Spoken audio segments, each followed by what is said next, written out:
MyIndiaMyGlory.com reports, by the 19th century, Britain was established in most parts of India, but it was difficult to leach revenue from such a dispersed populace. They wanted to implement an educational system that could train locals as English-speaking tax collectors and create a class that would do their dirty work. An 1826 Madras Presidency census revealed one primary school per 1,000 population, whereas England didn't even have an educational policy at that time. Shudras consisted 65% of the school population. Only 24% was Brahmins, Kshatriyas and Vaishyas. This shattered the general impression that Brahmins dominated the educational field, and the census was quickly hidden away, never to be made public. Traditionally, every village temple was sponsoring a patshala, gurukul or mat.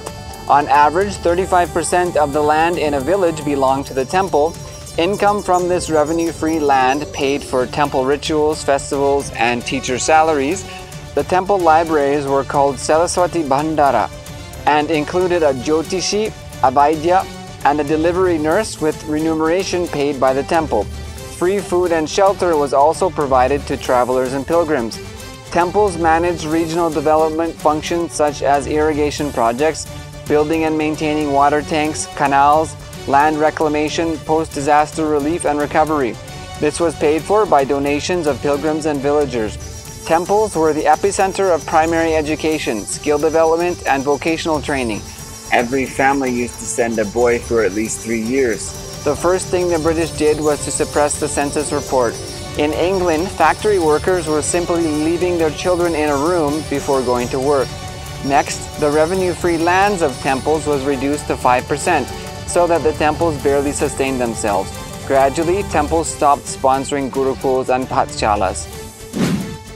The Indian Institute of Technology Madras will soon get a Sanskrit chair to study India's legacy of science and technology in the Vedas, with special focus on Sanskrit language.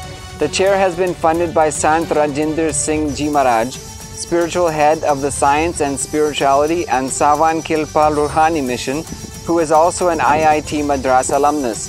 "I have a yogic approach to science and culture," he said.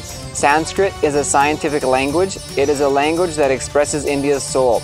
I want to show them the great scientific contributions of rishis and saints in ancient India."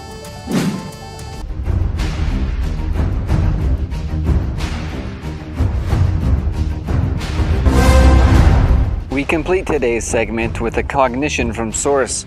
Your future cannot be empty.